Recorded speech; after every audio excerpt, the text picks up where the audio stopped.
మీ అమ్మాయి హత్య జరిగి ఇప్పటికి 20 రోజులు అవుతుంది సార్. 20 రోజుల వరకు ఈ విషయం బయటికి రాకపోవడానికి కారణాలు ఏంటి? అసలు ఇంత హత్య ఏ విధంగా జరిగింది? మీకు ఏ విధంగా తెలిసింది సార్? హత్య 4వ తేదీ రాత్రి జరిగిందయ్యా. మాకు రాత్రి 1 గంట సమయంలో మా పెద్దమ్మాయికి ఫోన్ వచ్చింది.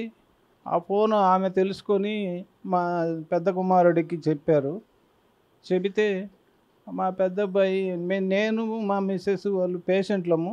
మాకు చెబితే మేము ఎక్కడ రాలేకపోతామో అని మాకు విషయం చెప్పకుండా మమ్మల్ని హైదరాబాద్ పోవాలా, బయలుదేరండి అని చెప్పి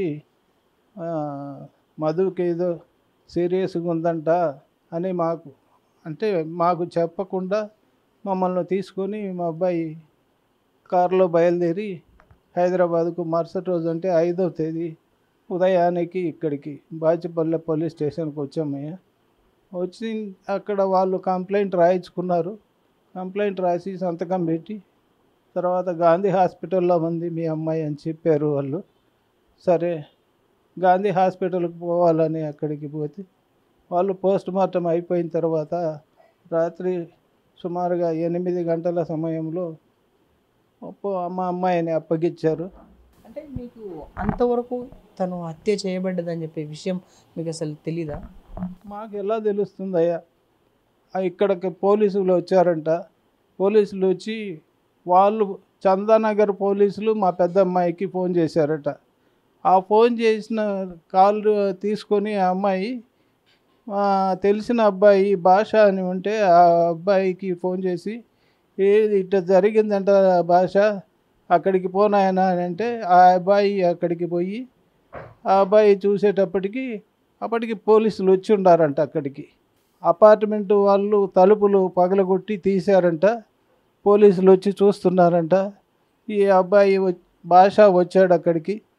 అప్పుడు భాషకు మా అమ్మాయి కొడుకు మా మనవడిని అప్పగించారు. ఆయన చూసి ఆయన ముందే వాళ్ళు పోలీసులు అక్కడికి తీసుకుపోయారంట గాంధీ హాస్పిటల్కి.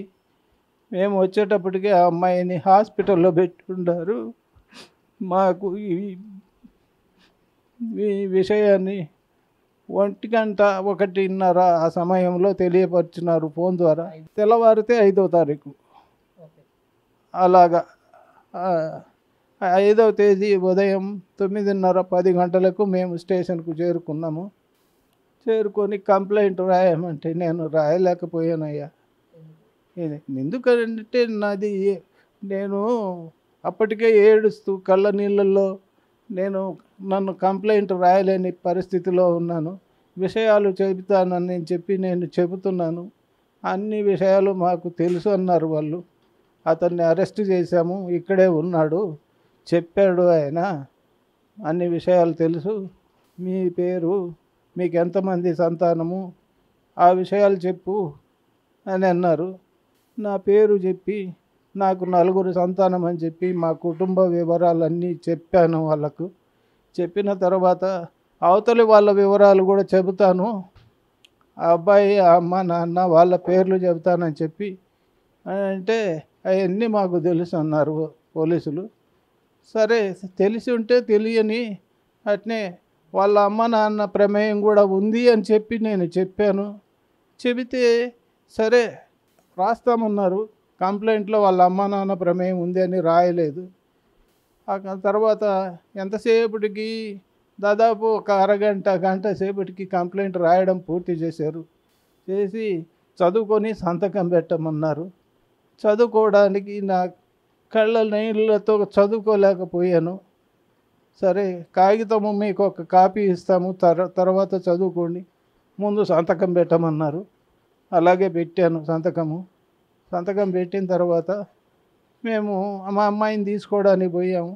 ఈ విషయాన్ని మీడియాకు కానీ టీవీ వాళ్ళకు కానీ చెప్పాల్సిన ధర్మం పోలీసు వాళ్ళదనే అనుకున్నాను నేను. మేమే చెప్పుకోవాలని అంటే అప్పుడు ఇంకొక రోజు ఉండో లేకపోతే ఆ సమయంలోనే మేము మీడియా వాళ్ళకు తెలియపరిచే వాళ్ళము. అది పోలీసు వారు చెప్పాల్సిన ధర్మం వాళ్ళదే అని అనుకున్నాను. అందుకని మేము అమ్మాయిని తీసుకొని మా ఊరికి పోయి అక్కడ అమ్మాయి కర్మకాండలన్నీ చూసుకొని మొన్న శుక్రవారం రోజు ఇక్కడికి వచ్చాను. వచ్చేటప్పటి వరకు ప్రతిరోజు టీవీలో పేపర్లో చూస్తున్నాను. ఏమైనా వార్త వస్తుందేమో, ఇది సాధారణ సంఘటన కాదు కదా, ఇది ఒక ఘోరమైన హత్య, కిరాతకుడు అంత హత్య చేసినాడు, దీన్ని మీడియాకు పేపర్ వాళ్ళకు చెప్పలేదా, ఎందుకు చెప్పలేదని పిల్లల్ని అడుగుతున్నాను. అడిగితే నాయన వాళ్ళు ఎందుకు చెప్పలేదు మాకు తెలియదు కదా అని పోలీసు వాళ్ళకు ఫోన్ చేస్తున్నారు. వాళ్ళు ఫోన్ చేస్తే ఫోన్లో ఏ మాట చెప్పలేదు. పోలీసు వాళ్ళు నిన్న వచ్చిన తర్వాత కూడా శుక్రవారం వాళ్ళ దగ్గరికి వెళ్ళి మా అబ్బాయి పోయి అడిగితే, మీకు పేపర్లో రావాల్సిన అవసరం ఏముంది, మేము కంప్లైంట్ ఇచ్చారు, అరెస్ట్ చేసాము, ఎఫ్ఐఆర్ ఫైల్ అయింది, ఇంకా మీకేం కావాలా అని అడుగుతున్నారు పోలీసులు. మరి సమాజానికి ఏమి తెలియపరచాలనుకున్నారు? మరి వారి గురించి వారి గురించి మాట్లాడే హక్కు అర్హత నాకు లేదు. కానీ ఒక పౌరుడిగా నేను ఇచ్చిన కంప్లైంట్ మీద వాళ్ళు బయట సమాజానికి చెప్పాల్సిన ధర్మం వారికే ఉందని నా భావన. ఆ విషయాన్ని వాళ్ళు ఎందుకు చెప్పలేదు అని అంటే నేనేం చెప్పాలయ్యా, నేను చెప్పలేను. వాళ్ళు చెప్పకపోవడానికి కారణాలు వాళ్ళు చెప్పాలి. నేను శుక్రవారం వచ్చిన తర్వాత నా ప్రయత్నం నేను చేసి అన్ని పేపర్ వాళ్ళకు, మీడియా వాళ్ళకు, అందరికీ విషయాన్ని బయట పెడితే 20 రోజులు ఎందుకు దాచిపెట్టారని నన్ను అడుగుతున్నారు. నేను దాచిపెట్టాల్సిన అవసరం ఏముంది? నా కూతురు కదా, నా కూతురు విషయం నేను దాచిపెట్టుకోవాల్సిన పని లేదు. ఇప్పుడు ప్రజలు ఈ విషయము ఈ సెల్లులలో వీటిల్లో వచ్చిన కామెంట్స్లో ప్రజలు అంటున్నారు ఎందుకు దాచిపెట్టారని. కామెంట్స్లో అవి కూడా నన్ను బాధిస్తున్నాయి. కామెంట్స్లో అన్నా కానీ, ఎందుకంటే బాధకు గురైనవన్నీ నేను ఏ ఒక్కరు నువ్వెందుకు దాచిపెట్టినావు అని అంటే, నేను దాచిపెట్టాల్సిన అవసరం నాకేముందయ్యా, నేను దాచిపెట్టలేదు. దాచిపెట్టాలని అనుకుంటే ఇప్పుడు వచ్చి బయట ఎందుకు పెడతాను? రాలేదు, పోలీసు వాళ్ళు చెప్పలేదనే ఉద్దేశంతోనే ఇప్పుడు వచ్చి బయట చెబుతున్నాను. నేను చెప్పినందువల్లనే ఇంతమందికి తెలిసింది. అందరూ ఎవరి అభిప్రాయాన్ని వాళ్ళు వెళ్ళిపుచ్చుతున్నారు. ఇప్పుడు వాళ్ళను తప్పు పట్టలేను, కానీ ఇది సమాజంలో జరిగిన ఒక దుర్మార్గమైన చర్య. ఇది 10 మంది దీన్ని ఖండించాలి. ఇటువంటి సంఘటనలు ఇంకా ఎవరికి, పగవాడికి కూడా జరగకూడదు అని నా భావన. అందుకోసమని చెప్తున్నానయ్యా, నేను నా బాధ ఇది. హత్య జరిగినప్పుడు ఏ విధంగా జరిగిందని చెప్పేసి మీకు ఎవరైనా చెప్పారు కదా, అక్కడ ఉన్న వాళ్ళు ఏ విధంగా చెప్పారు?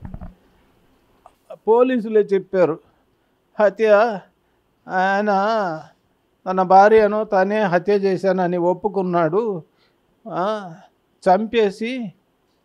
చంపిన తర్వాత ఆమెను విడిభాగాలుగా విడగొట్టి, అంటే ముక్కలు చేసి పారేయాలని ప్రయత్నం, కత్తితో నరికి దాన్ని కాలు, చెయ్యి ముక్కలుగా నరికి, అవి చేతగాక ఒక ప్రమాదంగా సృష్టించాలని చెప్పి గ్యాస్ 2 సిలిండర్లు లీక్ చేసి కరెంటు వైర్లు, షార్ట్ సర్క్యూట్ కోసం కరెంటు వైర్లు పెట్టి తాళం, ఆ బెడ్రూమ్కు తాళం వేసి, బయట గేటుకు తాళం వేసి బాబుని తీసుకొని ఆయన బయటికి వెళ్ళిపోయిన తర్వాత మరి ఎందుకనో ఏమో ఆయన ఒక చిన్న గాయం పెట్టుకొని ఆయన పోలీసులు హాస్పిటల్లో చూపించుకున్నట్టుగా నటించి పోలీసులకు లొంగిపోతే పోలీసులు అడిగినారంట, ఎందుకు ఇట్లా చేసినావు? వాళ్ళ అమ్మాయి వాళ్ళ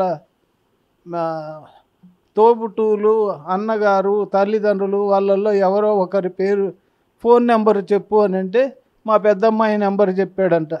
పెద్దమ్మాయి నెంబర్ చెప్తే వాళ్ళు ఆమెకు ఫోన్ చేశారు. ఆమె మాకు ఫోన్ చేసి చెప్పింది. ఆ విషయం అలా తెలిసింది మాకు. తెలుసుకున్న వెంటనే బయలుదేరి వచ్చాం మేము. వరకాల నాగేంద్ర భరద్వాజ్ అసలు ఆయన మనస్తత్వం ఏ విధంగా ఉంటుంది? చిన్న దానికే కోపగించుకుంటాడు. కోపం ఎక్కువ, ప్రతిదానికి కోపగించుకోవటం, వస్తువులు విసిరేయటము, తను ఇంకొకరిని ఓర్చుకోలేడు. ఏదైనా తను ఏది చెబితే అదే ఆ మాట మీద మిగతా వాళ్ళు నడుచుకోవాలి. అది పద్ధతి కాదు అని అంటే కోపం వస్తుంది. అటువంటి మనస్తత్వం. అప్పుడప్పుడు జరిగినాయి గొడవలు జరిగిన సమయంలో వాళ్ళ నాన్నగారికి చెప్పాను, ఈ అబ్బాయికి ఇటువంటి ప్రవర్తన మంచిది కాదు, దీన్ని ఎక్కడైనా చూపించుకొని బాగు చేయించుకోండి అని చెప్పాను. వాళ్ళ నాన్నగారు నేను ఎందుకు, నీ కొడుకే కదా, ఆయనకు ఆరోగ్యం బాగుండటం మంచిది, అది చూపించుకోవటంలో మీరు ఎందుకు వెనకబడుతున్నారు, నీ కొడుకు నువ్వు చూపించుకోవడానికి నీకు ఇబ్బంది ఏంది అని కూడా అడిగినాను ఆయన్ను. అడిగితే నేను చూపించాను, అంత బాగుంది, ఇంకా ఇబ్బంది లేదు, అమ్మాయిని పంపించండి అని చెబుతూ వచ్చినారు. ఎన్ని రోజుల తర్వాత ఈ విధంగా జరిగింది? అంటే పంపించి ఫిబ్రవరి 22న పంపించాము అక్కడికి. ఇప్పుడు మే 4వ తేదీన జరిగిందంటే సుమారు 2.5 నెలలు. మీ కూతురికి ఎలాంటి న్యాయం కావాలని చెప్పేసి అనుకుంటారు? మా కూతురికి ఎలాంటి న్యాయం అంటే, ఇప్పుడు మా అమ్మాయిని, నా 4 పిల్లల్ని నేను నా కష్టం మీద చదివించుకొని వాళ్ళను ప్రయోజకుల్ని చేసి సమాజంలో పౌరులుగా నిలబెట్టాను. అటువంటి ఆమెను, ఎంతో భవిష్యత్తు ఉన్న ఆమెను చంపేసిన విషయాన్ని నేను జీర్ణించుకోలేకపోతున్నాను. అతను ఇలాంటి చర్యలకు పాల్పడే వ్యక్తి సమాజంలో జీవించే హక్కు లేదు.